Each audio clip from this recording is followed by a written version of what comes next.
Hey guys, Mo Muller here, and in today's video, I'm going to share with you my experience with posting frequently on one of my blogs and not so frequently on another one of my blogs.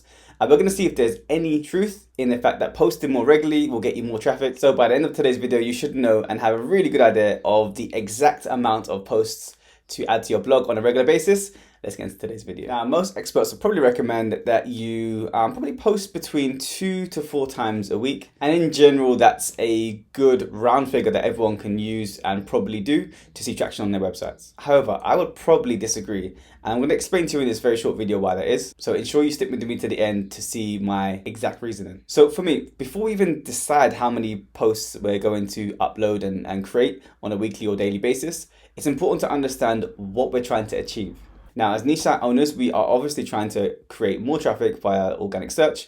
We're trying to get more engagement, and we're trying to get people to either pay for something that's on the website as an affiliate or stay on the page, and we're going to get paid in terms of the ad revenue. So firstly, before we even get to the point of how frequently we need to blog, it's important that you have really good and engaging content, because you're going to meet both of those equations and you're going to win. Now, secondly, it probably takes a few weeks, if not up to a few months, for new content to rank. So you're going to have to bear that in mind as well. So if you are obviously trying to increase traffic, you're going to have a content plan and work backwards. So if it takes in and around 4 to 6 weeks for new content to rank, then you're going to have to work backwards and have a content plan in place to know that there's going to be a delay between posts going out and traffic coming in. Now, small note, sometimes it can take months, so bear that in mind too. Another really important note is that in some niches, so for example, the technical niches, you're talking about gadgets and electronics, your frequency of posts are going to have to be a lot more than if you say have an evergreen niche that you're producing content for. And that's because the technology niche, and think about things like crypto and things that are moving really fast paced, and AI, for example, you're gonna have to update and also add content regularly, because there are lots of new and emerging trends and different articles and updates coming out, and you definitely have to keep your blog updated with all the new information. Another important point that you're gonna have to take into consideration is your budget. Now, of course, smaller budgets are gonna have less content, and that's content gonna be produced less frequently. If you've got a bigger budget, then you are able to produce content a lot more frequently, and you can plan ahead, and you can increase content production, which should have an offset on increased traffic, but we'll discuss that in a second. Now, another important factor is the actual number of posts that you already have on your blog. So if you have, let's say, 500 blog posts already, whether you've purchased the site or you've actually added those yourself, then depending on the traffic goals you're trying to reach, you can probably scale up or scale down your content production. Now, on the flip side, if you're a start site and you have like 5, 10 or 15, of course, your content plan is going to be a lot different to someone that has 500 posts. So that's something that you need to bear in mind too. So let's get into some examples now, and I'll share with you my exact formula for posting in terms of website size, also budget, and in terms of trying to increase traffic. Okay, so this website is in the online educational space, and we probably post somewhere between 10 to 15 posts per month. Each post is in around the 3,000 to 4,000 word mark, and we've been scaling and growing this for at least the last 6 months. So it's an established blog. It has around 400 posts already, and we're scaling by about 20 or so, 15 to 20 or so posts per month. Now, as you can see in the dataset, the amount of content production that we've produced hasn't had a direct impact on the actual website scaling up. It's kind of stayed very consistent. Maybe it's scaled up a little bit, but there's not a huge amount of spikes up in traffic, right? Now, there's a number of reasons for that. Of course, everything is niche specific, but I want to give you an example of a blog that has 10 to 15 or so quality posts, commercial posts, just to see what the traffic looks like.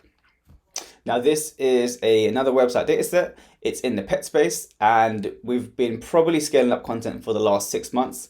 The difference between this example and the last one is that we are scaling at in around 100 posts per month. Most posts are around 1,500 words, so probably not as much as the first example. And as you can see, over 6 months, we have seen a difference in traffic.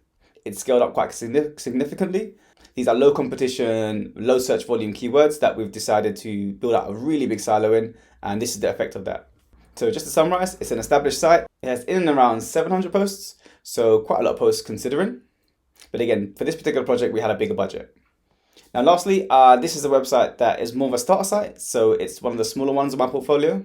I started to scale this website up probably in and around 3 months ago. And I actually only added around 20 or so posts per month. So the frequency was a lot less than the others.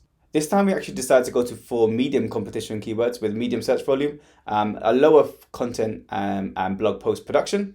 And it was also aiming for topical relevance. So overall, this site has about 110-ish posts, somewhere in that range. So not as much as the other two, but as you can see, the scale of this one has increased in a shorter time.